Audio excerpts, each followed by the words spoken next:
Welcome to Season 1 of our brand new podcast, Hey Emma, highlighting the issues of being a teenager. We'll focus on the similarities and differences in the way we think about a variety of situations in our lives. Join us on this journey as hopefully it'll be interesting, humorous, and eye-opening to see how a teenage girl thinks today and how her dad supports, opposes, and sometimes changes his mind.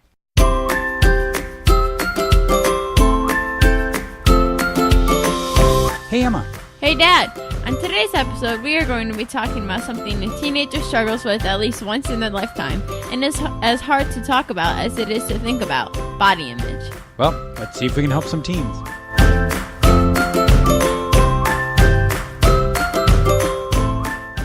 Hey, Emma. Hi, Daddy. How's it going? Good. I'm doing good. Good.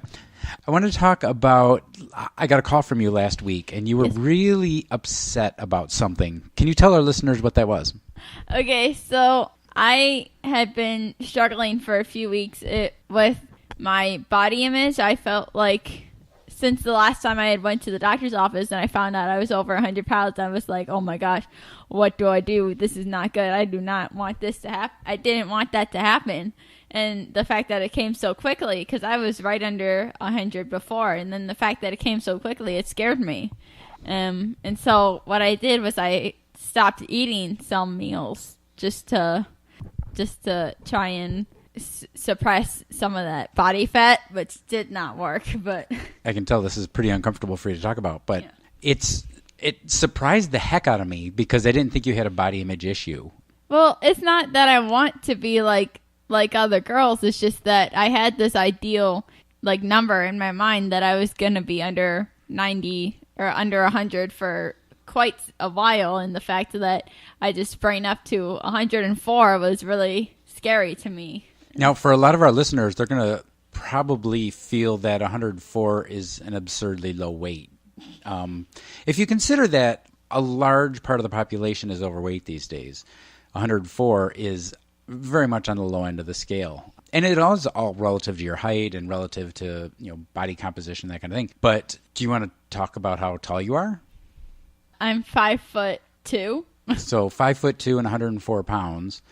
Nice blue. This is true. She has beautiful blue eyes. It really floored me when I got this phone call because I just was so taken aback that, we're so careful about making sure that we don't stress body shape, body image, body as an important part of our family. It's part of healthy. We want you to be healthy. We want you to be well adjusted, but being thin, being fat, none of that has really entered our conversations. Mm-hmm. So I'm curious where you think you got that number from. Where did that number get into your head from?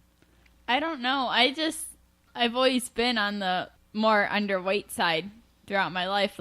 All through elementary school, I was just on 40 pounds, and and then sprouting up to 70. That had even scared me because I went from 40 to 70 pounds, and then thinking that I was gonna stay under 100 just because it sounded triple digits are scary. It just sounded like that was too much. Just because 100 to me is a big number. I'm not very into those numbers. High numbers aren't the best. My favorite number is 5, and that's on the lowest of the low. So, no. I mean, if I stayed 5 pounds, I'd probably be dead right now. So, that's right, yeah. Just that wanting to stay under 100. And then when I didn't succeed, it kind of scared me. Because even when I was edging the 90s, the late 90s, I was like, oh no, what, this is not good. But I mean, I was fine with it, but I was still checking my weight every once in a while just to make sure that I was under 100 until I went to the doctor's office and I realized I was over 100, and then that scared me. You can't really see her here, but she is fidgeting a lot. She's very uncomfortable with this. What were you thinking when you decided you were going to skip some meals? Obviously, you were hiding it from us because we didn't know you were skipping meals because that's one of the things that we really frown upon is skipping meals for whatever reason. Well, Mommy does it. Well, I know, but it's with Mom, it's a difference between being sick in the morning because eating in the morning upsets her stomach, or forcing her to eat something. I'd rather not do that. Yeah. She's tried to eat breakfast over the years, and it just doesn't work. Her stomach gets upset. Yeah. Well, sometimes I just want to, sometimes it's just me too. I don't want to, like, eat breakfast or something. I mean, even though you guys force me to anyway, but like, well, we don't force you. We don't hold you down and shove it in your face. During the school year, you guys would, like, I wouldn't be hungry, and you guys would just be like, nope, you're eating. No.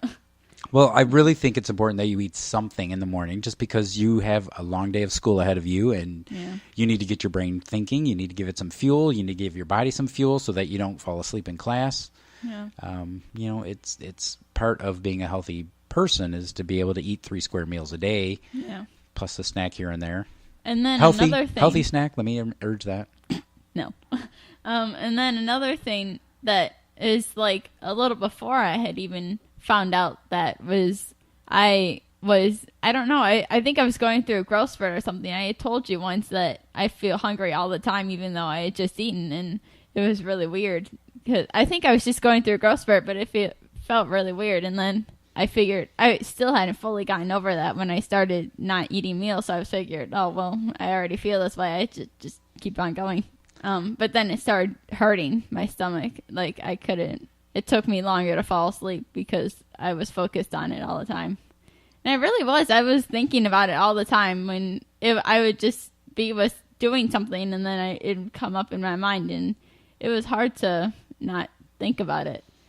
Just because it was the constant reminder was all the time with my hungry stomach. But you still refuse to eat. Yeah. So rather than eat something healthy or nutritious, you would just not eat at all. Yeah. And I'm being kind of judgy here because I'm your father, but I would not wish this upon anybody, but I know it's important that we talk about it because there's a lot of people out there, and I think a lot of girls specifically, who have this body image issue and who stop eating because they think they're gaining too much weight. And, you know, it's a dangerous road to go down. Why don't you talk about what you think is dangerous about it? Since we actually haven't talked about what's dangerous about it, but what are your thoughts about what's dangerous about it? Well, you said that if you stop eating, then it just shuts down your immune system to save the fat. It doesn't actually, like... Your metabolism, not your immune system. Oh, well, yep. I don't... that's short term. Short term, when you stop eating, like if you skip a meal, your metabolism slows down so that you preserve the fat that you do have because your body is trying to save itself from starvation. Yeah. So really, in turn, you just end up not losing anything at all. It just stays there. Yep. And then it just starts hurting. So it does, yeah. It gets painful. So tell me about, has your image changed or have your thoughts about your weight changed? I think it was just a matter of, because I had kept it to myself, it was just a matter of having to tell someone about it because I was so worried. And I eventually wanted to tell you. I was going to wait till the next day or even the day after to tell you because I think we had something going on that night. So, but I was glad I told you then because it instantly after I had done that, I felt so much better. So. I'm glad you did too. And you called me at work to tell me, and you know, even though it was a busy day, I did sit down and talk to you. And what did we do? We looked up on the internet. What did we look up? What the effects are of not eating. Plus, also, we looked up what your ideal body weight was. Not the average body weight, but the ideal body weight. Because we know on average, Americans are overweight. So we didn't want to look at average. We want to look at ideal. And what's your ideal body weight?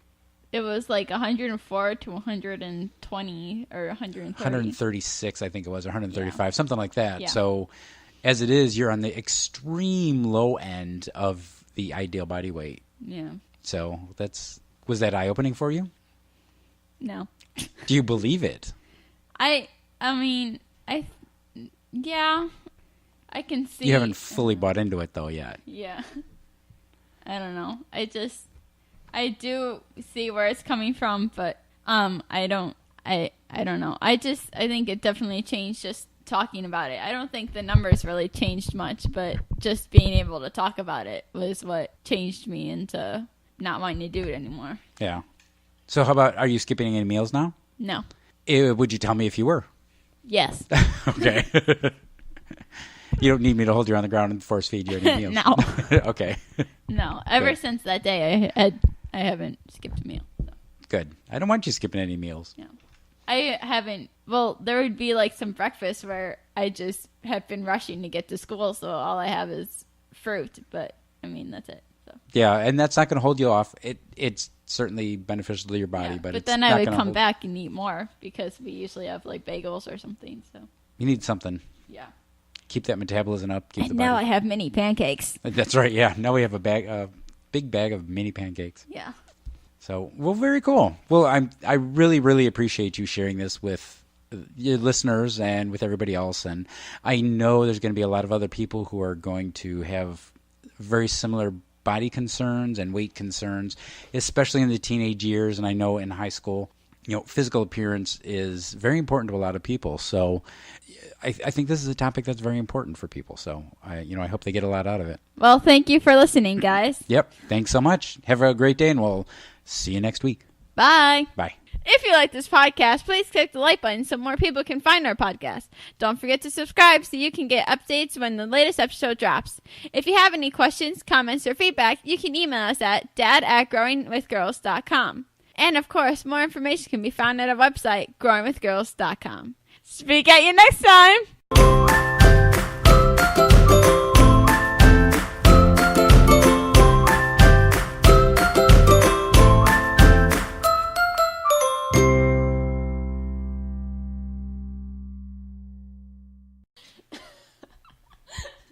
To get ready. To make sure I was prepared. Jeez, okay, start over.